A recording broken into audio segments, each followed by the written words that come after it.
Jürgen, what are your thoughts on the game and the way that it panned out? Very difficult game for different reasons. So Aston Villa obviously good organised, made it really tricky for us. They wanted to have counter-attack, stuff like that. The wind made it tricky for both teams, but obviously it was really hard today to play normal football. But we had just to stay on track and have to do the right things more and more. And especially in the second half already, we had more of the good moments when the positioning was slightly better and all that stuff. So we made 3 changes in decisive areas, which was important, I think, from a physical point of view. And so you could see we needed a little bit to get used to it, but then. Last 20-25 minutes, the goals we scored, we could have scored a similar goal already earlier. Sadio was in a situation where when he makes a step, he's already there. I think 2 situations which could or should have been penalties on Mo. You cannot. We got a penalty for arms and stuff like this against Man City, and today you don't give these penalties where the people do exactly the same. So that's a bit. We're unlucky, but all the rest, I'm completely fine. We are where we are because we won the difficult games, and tonight it was again a difficult one, but we won it. What were you looking to change specifically when you made the triple sub? Oh no, we were already then the position was better, but we just wanted to bring then the fresher players then on in this position. So you could see for Fabinho it was really hard today, so to go through that so then Hendo on 6 and having then Naby next to him and Gini slightly higher. Plus then Bobby in that really decisive area, which helped obviously. Which Aston Villa was used to more or less Divock in a position. We wanted him to be higher. Divock, we didn't want to drop that he drops so as much as Bobby usually is doing, and so that's why we changed a little bit during the game already. That Sadio came on that position. That felt more natural. So these are the things we tried, and that was when the 3 players who play these positions usually came on. That helped, of course. 2 very different goal scorers as well. A serial goal scorer in Sadio Mane, and a lovely moment for young Curtis Jones' first ever Premier League goal. Yeah, but what Curtis had a lot of qualities, obviously, but that he is in this position. So he comes on. The first situation is a dribbling and a finish, which I like. No lack of confidence.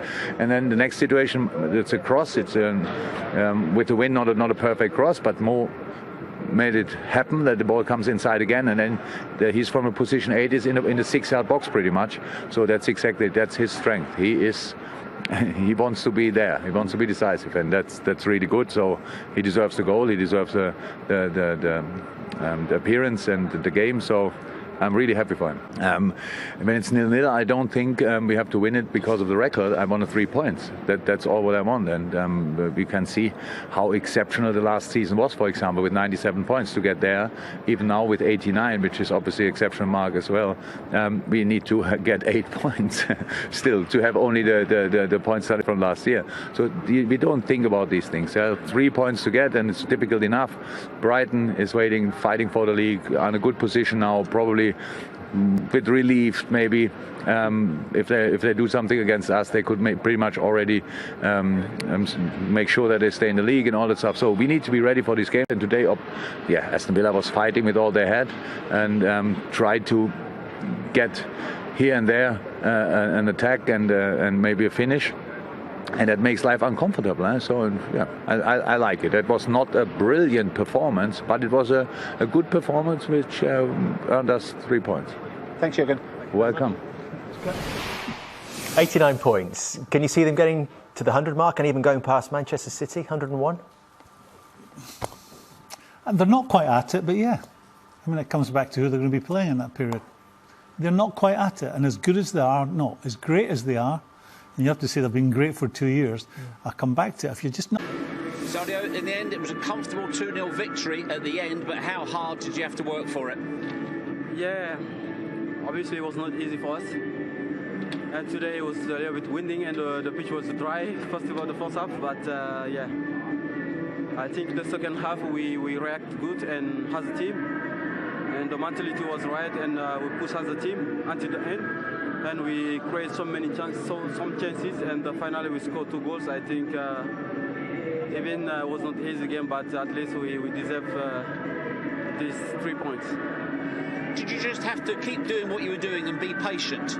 Yeah, honestly, I think sometimes you can't expect always to even you playing home to score 5 or 4-0.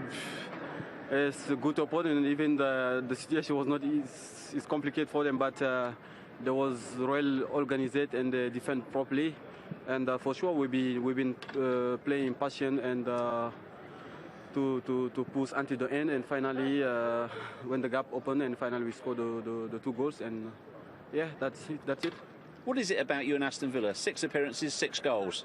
Well, I think it's lucky team for me. Always I'm scoring, and yeah, I'm just happy about it. And hopefully they'll stay, and I will score more goals next season for the team and get more 3 points against them. As you know, there are still a number of records that Liverpool could break this season. The manager says he's not interested in them, 100 points plus, etc. What about the players? Yeah, I think right now for us, the more important for us is to win games. And then after you can think about the record. But if you think about record and not winning the game, I think it's problem. So for now, I think we have some important game. We're going to try to take game by game. And for sure, we want to win all of them. But it won't be easy. But yeah, that's it. That's why we that is Premier League. Always difficult. Thanks, Sadio. Thanks for your time. Thank For you. that moment of real quality from a team that we've seen it so much from this It's season. a bit of lack of concentration and a bit the up to tempo. We talked about the final ball in the last third. Grit snaps it in. Keita gets out of his feet and Mane times it perfectly. I mean, I think maybe the full back could do better. Mings do better. Could Taylor do better? But let's just enjoy the quality. You know, there were 3 smart passes, all crisp. You know, here, deal with that. You know, all sharp passes in the last third. And I think that's what is missing from Liverpool, you know, at this time. They try to do it right. They try to be, you know, up to the normal pace of things. But when they get into the last third, well, for the most of the game it was missing, but on a couple of occasions it wasn't. And then that's when they got their goals. Something I wanted to raise with you was the position of Trent Alexander-Arnold in the build-up to the goal. We do see this from him, and we have to remember he's a right-back, he's an exceptionally talented one, but here he is, 66, picking up in a very central position, Emile, and forcing that real incisive play. Could that be a position where we see him more often, and even in some ways be more of a creative force for Liverpool than he already is? He was a midfielder before, wasn't he? So he's used to being in that position. He understands about playing the ball forward. I think, Graham, you talked about where you're snapping balls in. Before it was very sloppy, but he was very, very precise with that ball, making sure it's getting through. But yeah, he has played in that position before, so he understands that about being in that position. But again, even this season at right back, you've seen him tuck in and really playing them penetrating passes. The best teams do play like that. You know, you encourage them. They're all good on the ball, all good footballers. You know, if you see the opening, go and join in it. Because you've got, I'm going to say number 2 on the back, in this case 66. But if you've got full-backs that are good and can join in, go and play in midfield. City do the exact same. All the top teams do it. You encourage them. And what happens round about them if they step out of the defensive position? Thinking about the fact that we have done in the last couple of years that there hasn't been a really creative player in that central area for Liverpool. I think the boy could play anywhere in midfield. I mean, he started as a central midfield player, and then saw an opening at right back. I mean, you'd be reluctant to take him away from where he is because a large part of Liverpool's attacking play comes from both him and Robertson with their high energy levels, you know, and when they get into the last third, they can deliver. I think Liverpool's second goal came from Robertson on the left-hand side. So when they get there, they can deliver.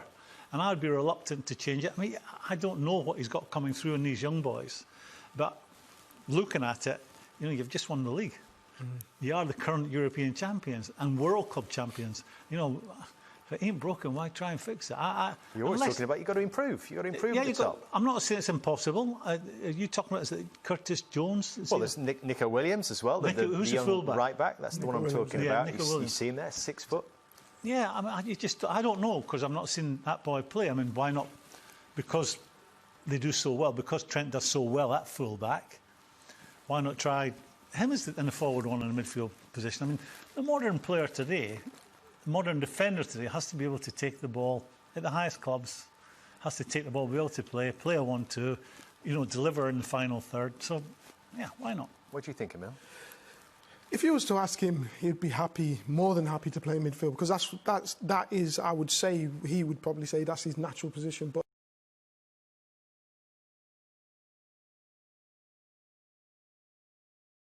having done what he's done in the last few years at right back, I don't think does he get more space in the wider areas? Yes. Do you think to affect it? Yeah, 100%. And then you see the passing range that he has. But that passing range obviously has been built up over years, being central midfield. But now he's got more time to do so at right back, and then his decision making is probably from having less time in central midfield. So he's had to really be aware of what he's got around him. Different game in there. Yeah. That really is your Your awareness has got to be bullets in there. Elbows are up and challenges where if he's full back, he knows nothing. Right back, he knows nothing's coming here when I receive the ball. It's just about that there. That's what I've got to worry about. It's a different position, and he got plenty of time in there.